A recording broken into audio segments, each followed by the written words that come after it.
त्या जगामध्ये तत्वज्ञान सांगणारे अनेक लोक होऊन गेले. तत्वज्ञान जगल्यानंतर जी कथा चालू होते त्यातनं एक तयार होते, त्यातनं एक नवीन तत्वज्ञान जन्माला येत असते. म्हणजे कथेतून तत्वज्ञान आणि तत्वातून कथा असं जगत आहे. एक गोड गोष्ट आहे, कदाचित ऐकली पण असेल आपण. फार चांगली कथा. श्री मयुरेश क्षेत्री जन्मली, श्री मयुरेश क्षेत्री जन्मली, श्री मयुरेश क्षेत्री जन्मली.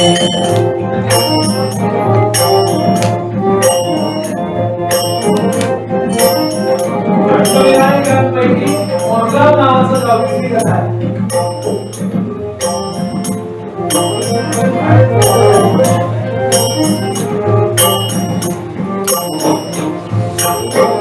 श्री मयुरेश क्षेत्री जन्मली, क्षत्रिय वंशारी,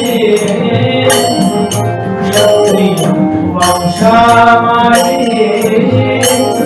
कमला नामे जिने भक्ति रे, कमला नामे, कमला नामे, कमला नामे जिने भक्ति रे, गणेश केला राजीरा, गणेश केला राजीरा, साधो जी राजा राम प्रभु जी, साधो जी राजा, साधो जी राजा, साधो जी राजा राम प्रभु जी.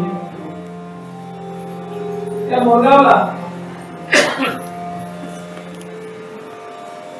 एक कमला नावाची गणेश भक्त होते. तिची कथा. वडील कोण होते? त्यावेळेचा कोण राजा होता. त्या राजाकडे सैनिक होते, क्षत्रिय होते. जात रक्षण करणाऱ्याला क्षत्रिय म्हणतात, ज्ञान देणाऱ्याला ब्राह्मण असं म्हणतात. पूर्वीची नाव आहे तो भक्त. आज शिक्षक आपले आहेत की नाही, आज पोलीस आणि मिळती आहे की नाही, आज व्यापारी आहेत की नाही, आणि नगरपालिका आहे की नाही. फक्त नाव बदलली तुम्ही. चार गोष्टी, चार ही समाजाची ताण, चार शक्ती केंद्र आहे. ज्ञान नावाचं शक्ती केंद्र, नंतर शक्ती नावाचं शक्ती केंद्र, त्यानंतर अर्थ नावाचं शक्ती केंद्र आणि सेवा नावाचं शक्ती केंद्र. चार विभागात विभाग केले आहेत. त्यातला क्षत्रिय ऐकणारा तिचा बाबा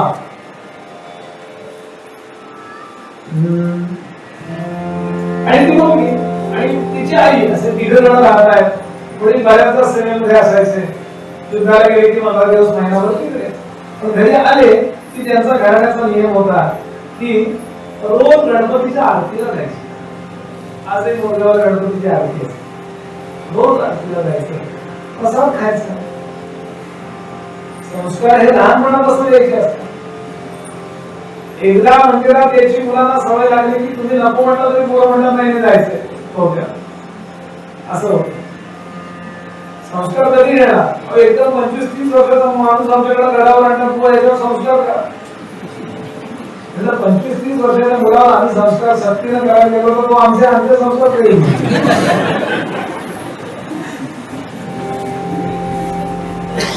त्या छोट्याशा मुलीला इतकी नाव कमला होतं आणि नावाप्रमाणे ती कमल होती. तिचे नेत्र कमल, मुख कमल, ओष्ठ कमल, कमल म्हणावो अशी ती होती. आणि खूपच पुणी होती.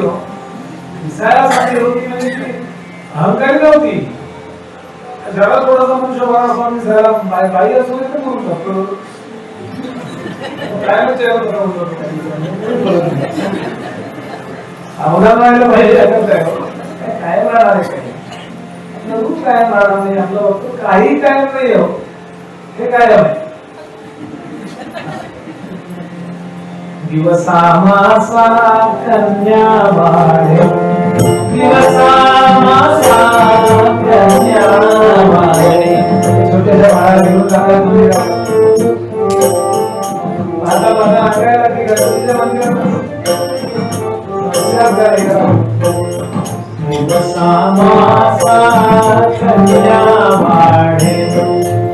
चंद्रकले समते जरते चंद्रकले समते जरते चढ़े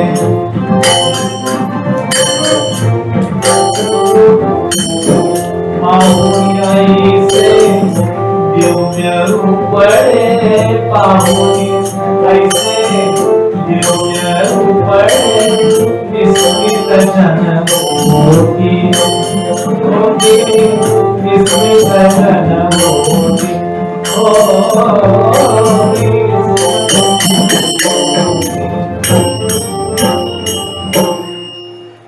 अशी छोटीशी मुलगी 1 वर्षाची झाली 2 वर्षाची झाली मंदिरात जाते आई बाबा सोडून जाते विशेष म्हणजे ती आरतीला बसते खायला कधी कथा कीर्तन असायची पुराण असायची ते ऐकायला बसायची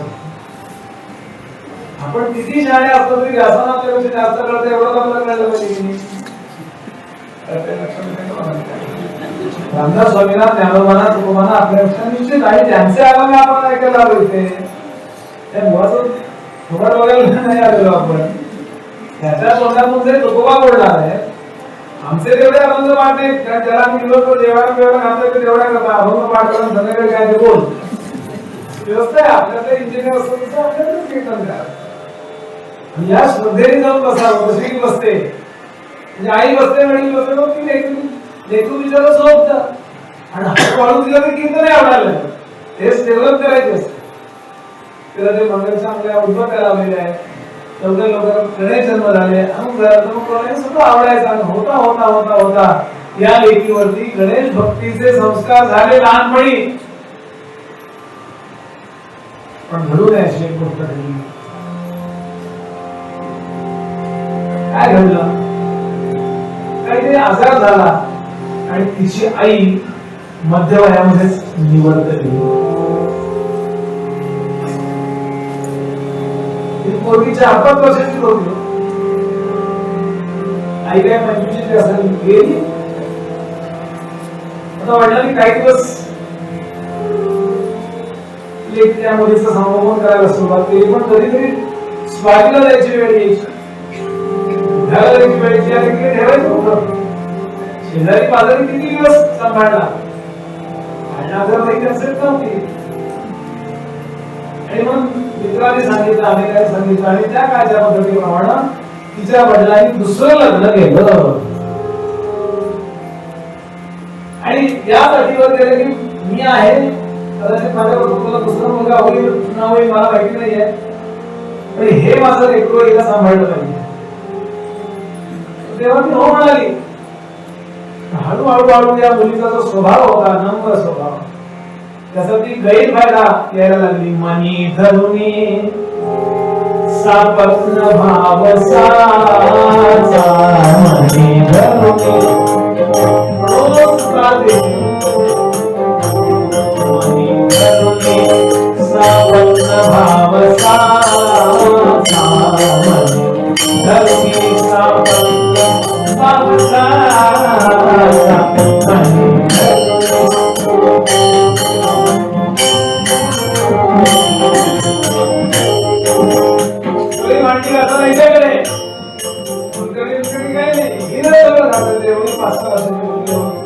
लहान लेकरांचे हात किती नाजूक असतात भांडी घासून घासून त्या राखेली आणि त्या मातीने बरबटून तिथे तळ पाय फुटतात तसे तळ हात फुटले होते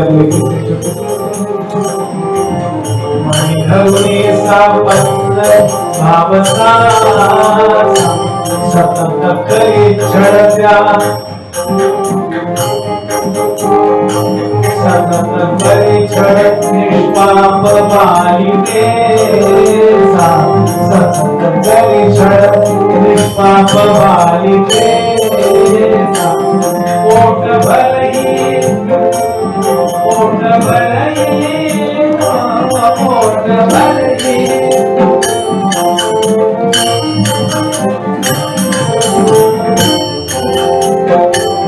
पोट भरही खाया सती जन दे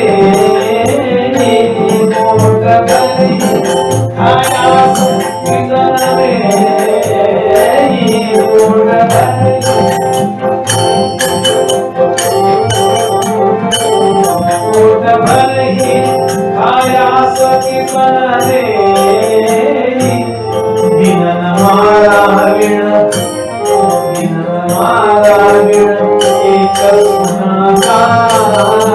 त्यांनी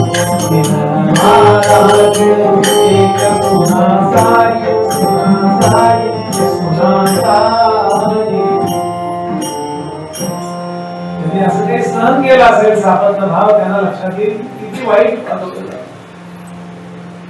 अतिशय वाईट रोज फटके, काही कारण नसो, भांडी अशी का ठेवते साहेब, एखादा फटका नव्हे, काहीतरी इंजुरी होईपर्यंत रक्त तोंडात येईपर्यंत मारायचे.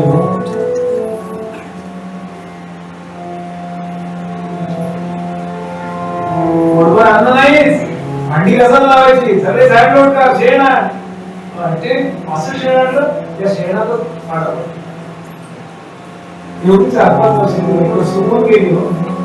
आई असताना इतकी राजवंडी होती. 1-2 वेळा तिनं बाबाला सांगून पाहिलं, बाबाने पण सांगून पाहिलं, पण काही चालेल ना, ते घरी नसायचेच परत. तसं बाहेर स्वारी करायला किंवा युद्धाला जावं लागलं की नाहीच करी. ही आई आणि काय करणार, एकमेव तिला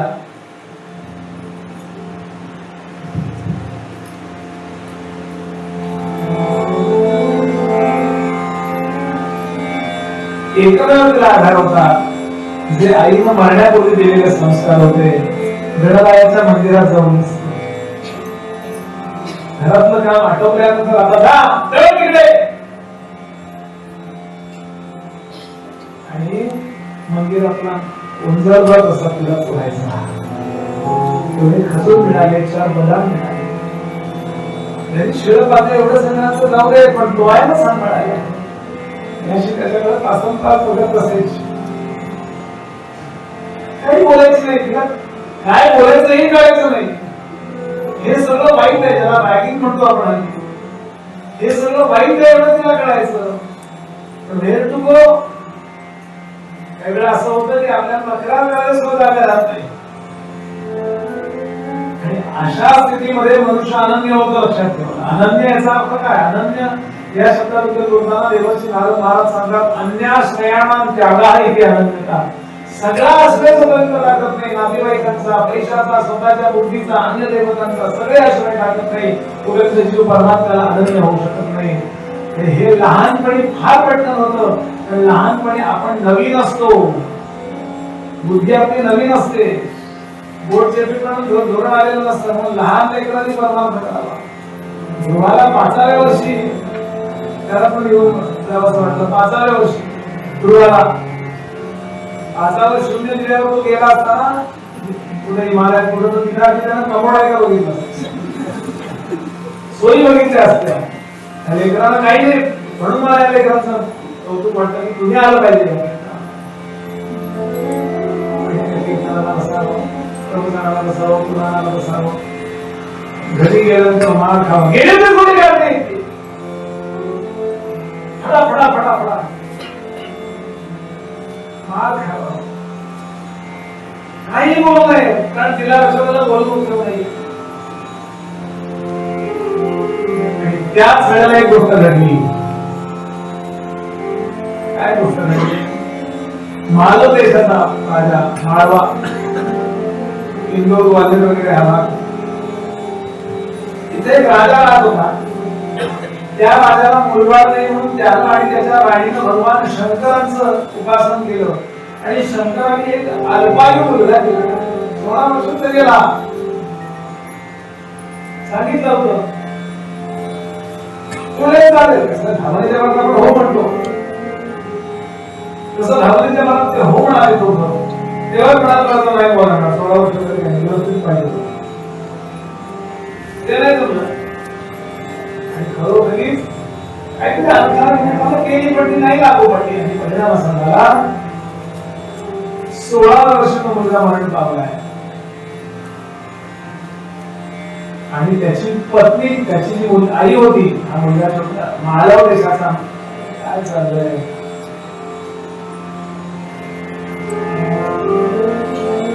लक्ष इकडे पाहिजे तुमचं, कर्कश होतं बघा.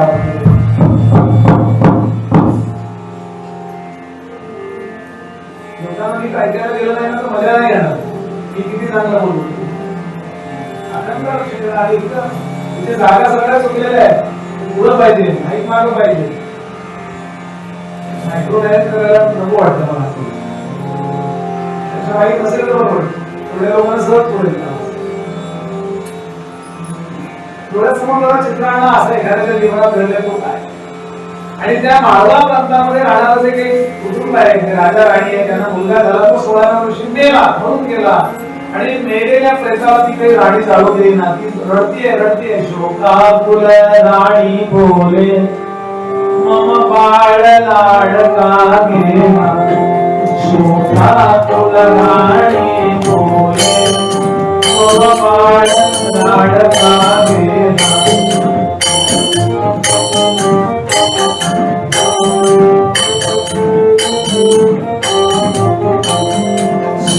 सागरी पोहत होते बाहुली तया चालीला.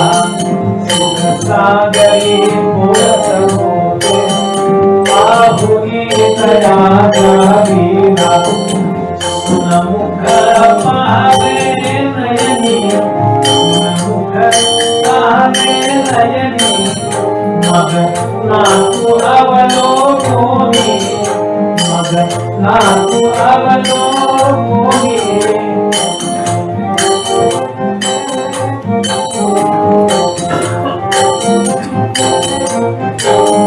रमवीन अंती घेऊनी, रमवीन अंती घेऊनी. इच्छा मम पुरली नाही, बाळा समरम जरा धाडा. इच्छा मम पुरली नाही, बाळा समरम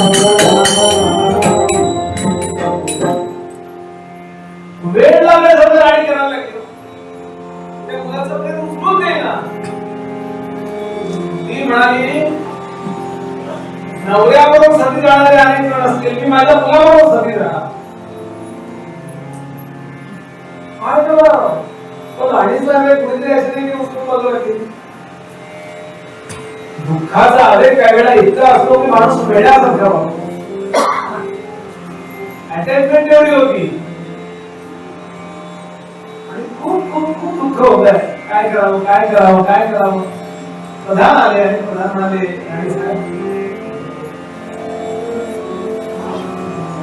राणी साहेब एक विनंती करू का. काय तुम्हाला काही सुचतंय का या मुलाचा वेळ आम्हाला तुम्ही जाळायला त्यानंतर द्या. त्या प्रधानाच्या डोळ्यावर डोळे रोखले आणि सांगितलं पूर्ण करा माझी इच्छा. हो. शोधून कन्या आणा, शोधून कन्या आणा. सुंदरशी विनयशील रूपवती. या शवा पुढती, या माझ्या मुलाच्या शवासमोर तिचं लग्न लावा आणि मग या वेळेला तुम्हाला सगळी आगतिकता आली आहे. म्हणून प्रधान अमुक सेनापती सगळे गावोगावी निघाले. एखादी गरीबाची मुलगी मिळेल नंतर तिला दुसरीकडे कुठे लग्न लावून देऊ असा असा प्रसंग झाला. राजावर मदत करायला पाहिजे म्हणून असा असं सांगतात. कोण नाही लोक किती गरीब असतो तरी प्रेताची लग्न लावले कोणी मुलगी गेली काय. किती गरीबी झाली काही झालं. अगदी जरठ बाबा पाला विवाह शारदा तेच काही झालं की मनुष्य असं कसं करेल. आणि नेमके ते फिरत फिरत भगवान गणरायांच्या या राजधानीमध्ये मोडगावला ते लोक आले आणि चौकात ओरडत होते ऐका हो ऐका असा असा प्रसंग घडलेला आहे. हो तुमच्या मुलाची मुलगी विकत घेणार असाल त्या मुलीचा मी वाईट होणं देणार नाही. तिला बाजारात घेऊन विकणार नाही. पण एवढा एक प्रसंग साजरा करणार आणि तिला चांगल्या ठिकाणी आम्ही बसू. आमच्यापैकी कोणाचा काही मुलगा हे नंतर आहे. पण असं असं आहे पुढे देतात का प्रेताची लग्न लावायला. ही नेमकी बाई कशाला त्या दिवशी गेली होती ब्लिंकिटवर दाखवायची सवय.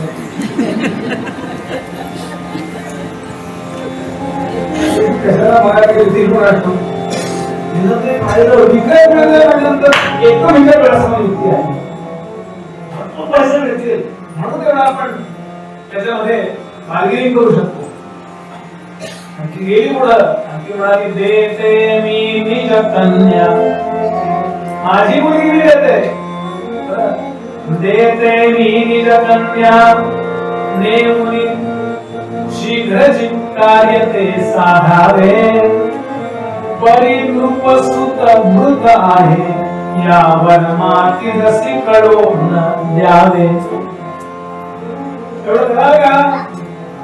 चिक्कार पैसे हिरे म्हणते आमचं नंबर येते, बैलगाडीतून झालं, नातं झालं नाही आणवली, पण कुठे झाला मुलगी खेळत सगळं आपले जन्म घेऊन घेतलं आणि काम नाही आणून देते मुलगी. मी थोडा उद्या सगळे आणून देते आणि बाळा चल बाळा तुला आंघोळ काय आंघोळ काय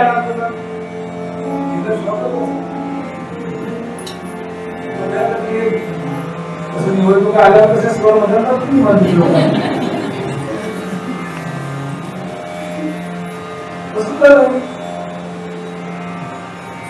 तुला नाव नको काय घालतो आम्ही काय आपले गाडी तुला नेसत जाते छान गरम माऊ खीर करून तुला वाटली लावलीची तुला घास जाई ना हो त्याला अपमान सहन करायची असते सवय असते ना त्याला सन्मान संशयास्पद वाटते किती मूर्खाचा तरी काढले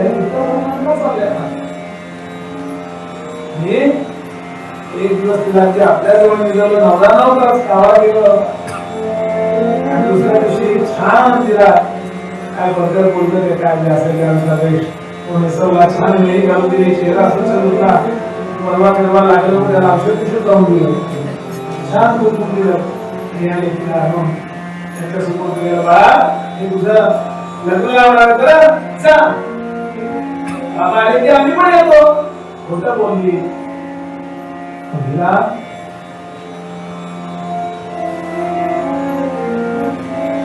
त्या मुलीला असं झालं त्या चॉईसच नाही त्या बैलगाडी दुसरीच्या हातात गेली सगळा तो लबाजमा पाहिला काय माझ्यावर लढायची तुम्हाला तिला काही अंदाज नाही काय चाललंय काय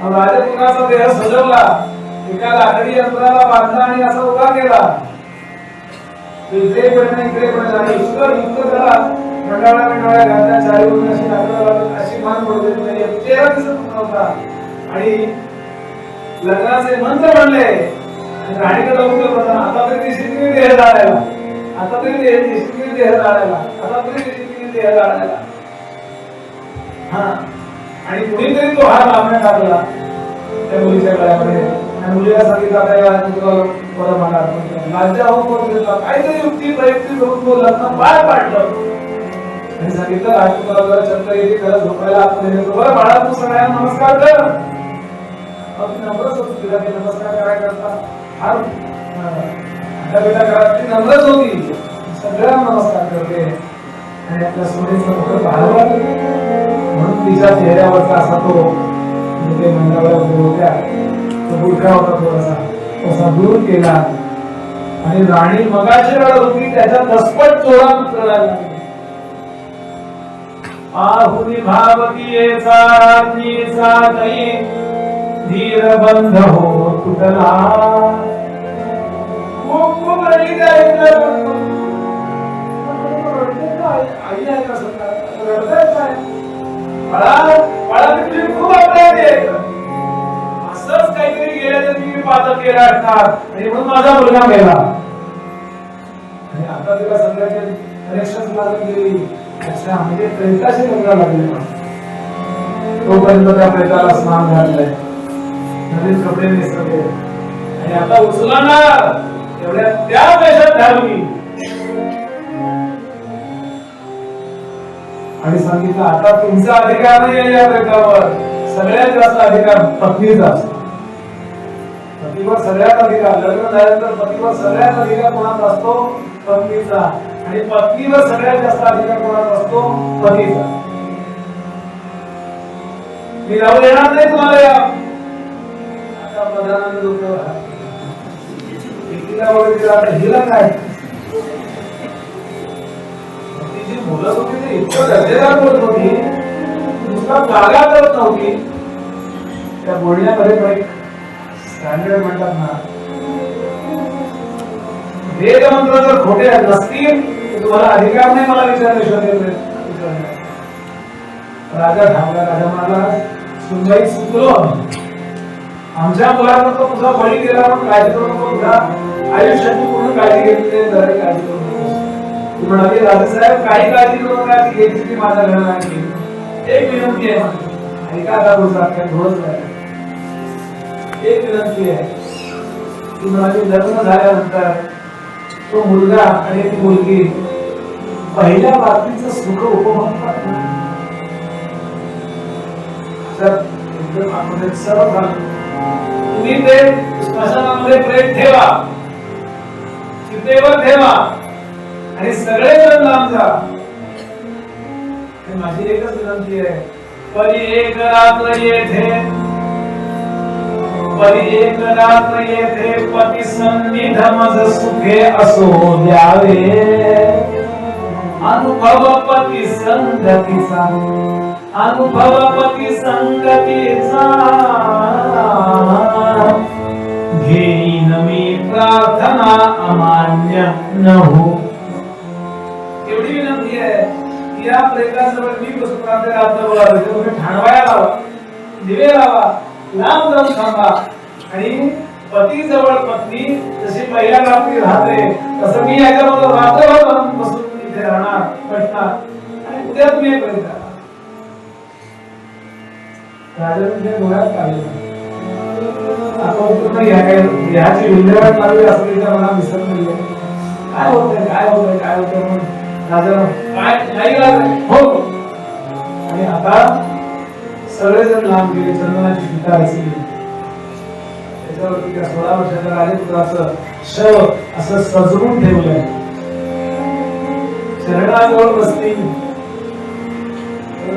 चरणाजवळ बसली आणि ती पती करता बसलीच नव्हती. ती बसली ती लहानपणापासून ज्या मंदिरात जात होती आणि ज्या गणाला यायची सेवा करत होती त्यांच्याकरता. आणि टाहोपला सगळे लांब जाऊन उभे राहिले टाकेच्या अंतरावरती. हिनं काही केलं, ह्याची विल्हेवाट आम्ही वाईट नाही केलं तर म्हणून लांब आहे होते, हाणवाया लावल्या तिथे. तिने हात जोडले आणि टाहो फोडला. गोव्याच्या दिशेनं महाराष्ट्राच्या दिशेनं पाहिलं आणि हात मागे देवा नाम प्रभो सदया मधुरेशा, नाम प्रभो सदया मयुरेशा, नाम प्रभो सदया मधुरेशा.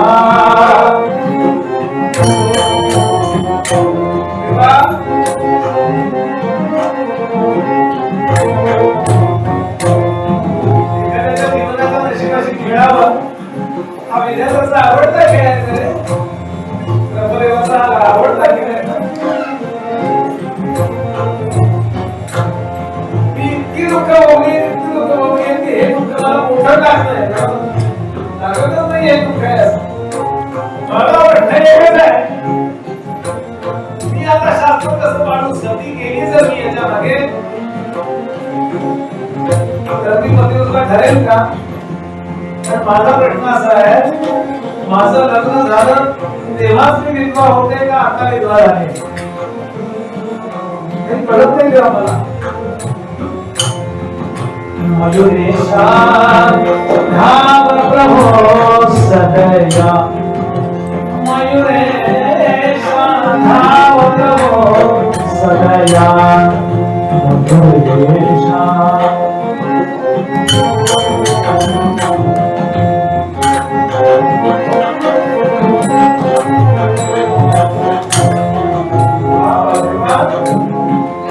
शरण दयासी मरणा दिलेसी, शरण दयासी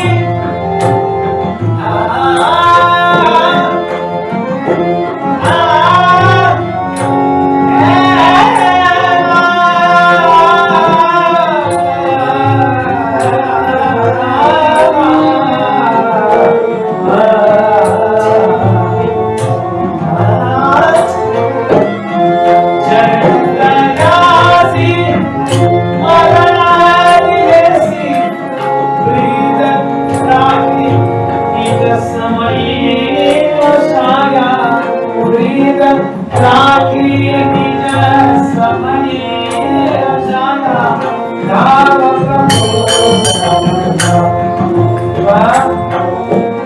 लहानपणापासून जरी मंदिरात प्रेमावस्था आली असेल, नवरा जिवंत त्यावर मला वाटतं काही नाही होत आहे, करता तुझं एक दर्शन व्हावं एवढी इच्छा आहे.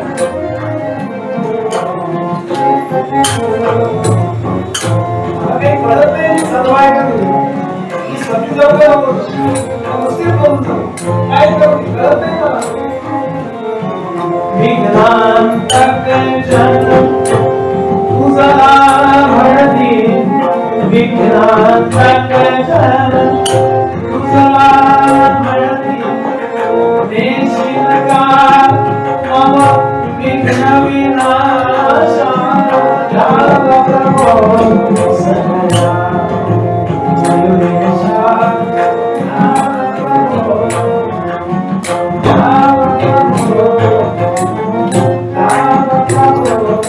सदया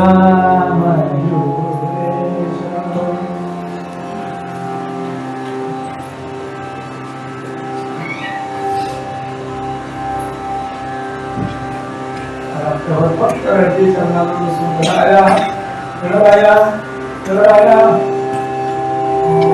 लहानपणी तो आईचा विरोध होता. दुसरी आई मिळाली पण कुठल्या जन्मीचं माझं कर्म होतं मला माहिती नाही. फक्त मला वेदनाच झाल्या, कष्टच झाले, मानसिक झाले. एक आधार होता रणाबाया, त्या मंदिरात यायचे, तुझं गोड रूप बघत बसायचे, तुझा प्रसाद खायचा. तुझ्या प्रसादावरती माझं शरीर जगलं, त्यामुळे तुझ्याकरता मला काही वाटत नाही, ते शरीर तुझ्या प्रसादाचंच आहे.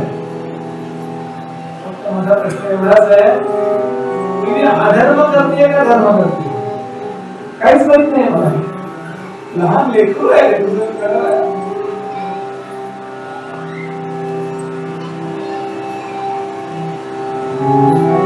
भागवताच्या दुसऱ्या अध्यायात शुकदेव सांगतात, राजा देवाला वस्तूंचं काही घेणं देणं नसतं. देवाची सेवा जरूर वस्तूंनी करावी, पण वस्तू तो अडकत नाही, तो अडकतो तो फक्त तीव्रेन भक्ती योगेन. प्रार्थनेत प्रामाणिक कळवण असावी आणि अधर्मानं वागण्याचा हेतू नसावा. कृपा ठेवलेलीच नाही, उपेक्षा कराला मूर्ती असेना, जीवा मानवा निष्ठे येतो असेना, शिरी भार वाहे न बोले पुराणी, नुपेक्षी कदा रामदासा. पहाटेची वेळ झाली. पाहुनी भावतीयेचा, पाहुनी भावतीयेचा, गणपती मना माझी तो कळवळला.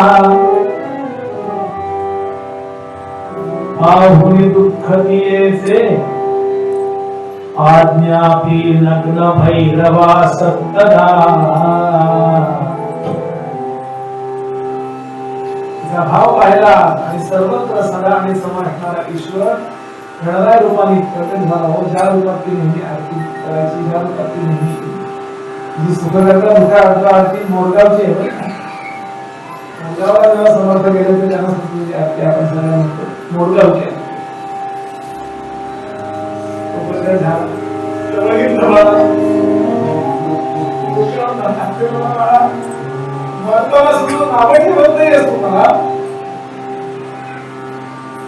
दर्शन व्हावं आणि मला धर्म समजावून सांग. दुःख तर मी दुःखाला इतकी बोलली की आता नवीन दुःख काय होणार आहे. अभिमान वाटतो बाळा. आणि इकडे तिकडे पाहिलं नुसतं गणरायांनी त्यावर स्मशान त्या सगळ्या देवता प्रकट झाल्या, कालभैरव प्रकट झाले, नंदभैरव, अष्टभैरव असतात ज्या देवता नेताळ प्रकट झाले. सगळ्यांनी हात ठेवले, बस काय ऑर्डर. नंदभैरवाला सांगितलं याचा प्राण कुठे आहे, परंतु आता निघाला घर घेऊन या.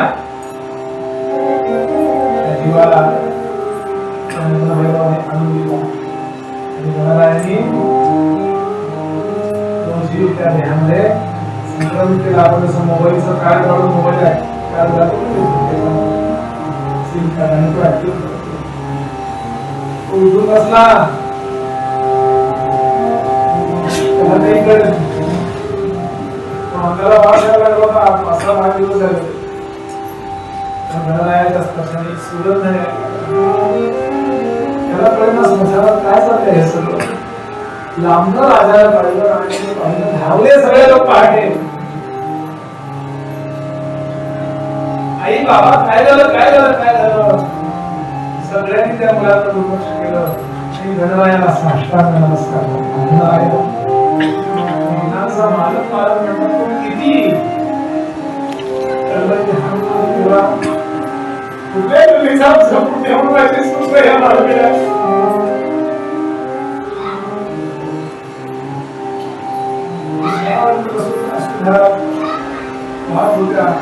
तिला वाटत तुम्ही नुकसान नाही ना केलं काही माझे परमार्थ व्यवहारातलं मागून आपण परमार्थाचं नुकसान करतो जवळ घेतलं सांगितलं नुकसान फायदा उठायच्या पलीकडे गेली असतो. तुझी भक्ती अशी आहे तुझं आईही चांगलं होणार. तुझ्या सान्निध्यात जो आला त्या नवऱ्याचं तुझ्या आईही चांगलं होणार आणि तो ज्यांचा मुलगा आहे त्यांचा आईही चांगलं होणार. तुमचं पारलौकिकही चांगलं होणार आणि तुमचं आध्यात्मिक जीवनही चांगलं होणार. माझा भरभरून आशीर्वाद आहे. जराही काळजी करू नका. मी आलोय गणपती बाप्पा चिंतामणी म्हणतात तो मी आलोय तुझं पूर्ण कल्याण मी आशीर्वाद देतो. असा हा बोलगावचा गणपती बाप्पा असा हा गणराय. त्या गणरायाला नमस्कार करूया. या उत्सवाला नव्हे गणपती बाप्पा वर्षानुवर्षांनी उत्सव करत आहोत. भगवान लक्ष्मीपतीनाथाची सेवा करू तेव्हा निर्विघ्न तुम्ही आम्हाला विघ्न नको. असा एक उत्सव पार पडणं म्हणजे नुसती गर्दी आणि कार्यक्रम नव्हे. आमच्या मनातही एकमेकांच्या विरुद्ध काही येऊ नको. असं जायचं असं असे कुठलंच विघ्न नको. खरा परमार्थ आमच्या सगळ्यांकडून केला जावा. शुद्ध असा व्यवहार आमच्याकडनं केला जावा. ध्यान आमच्याकडनं लक्ष्मीनाथाची सेवा करावी. अशा अर्थानं तुम्ही आम्हाला विघ्न नाही सगळा आम्हाला काही कळत नाही. मागून येणे राम मजन कडे राम. आम्हाला ते मागता येत नाही ते पण दे आणि आम्हाला ते कळत नाही काय मागावं काय मागू नये ते पण तू समजून दे अशी प्रार्थना करूया. आज पहिला दिवस होता लवकर थांबलोय. उद्यापासून 12 वाजता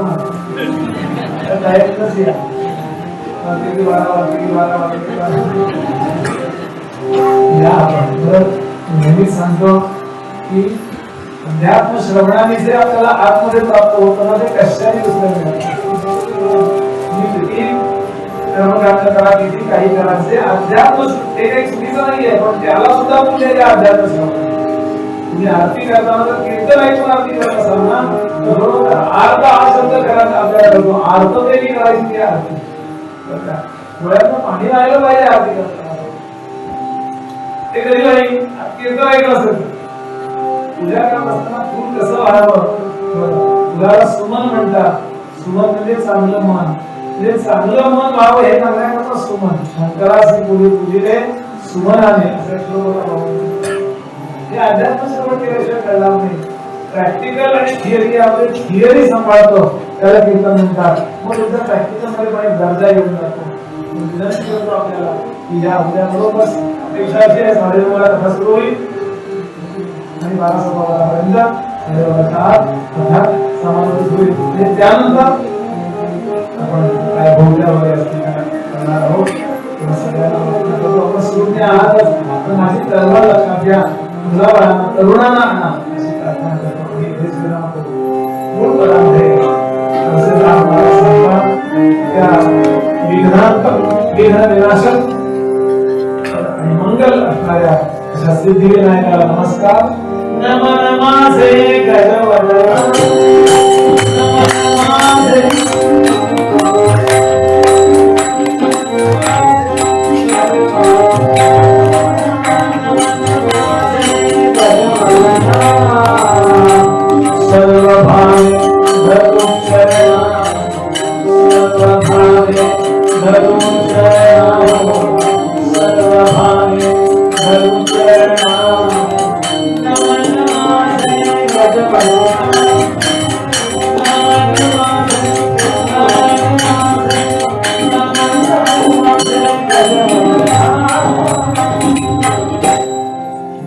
झाले कीर्तन शेवट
भगवान श्री लक्ष्मी महाराज की जय मंगल मूर्ति सब संतन की जय। डोळ्यातून दोन श्लोक म्हणायचे आणि मग आपली जागा बघायची। सदा सर्वदा योग तुझा देवारणी रे माझा पडावा नको गुणवंतानंता रघुनायका मागणे ज्याता उपासनेला दृढता लावे भूदेव संतांनी सदा नावे सत्कर्म योगे वैभाग लावे सर्वामुखी मंगल बोलवावे जय जय रघुवीर समर्थ।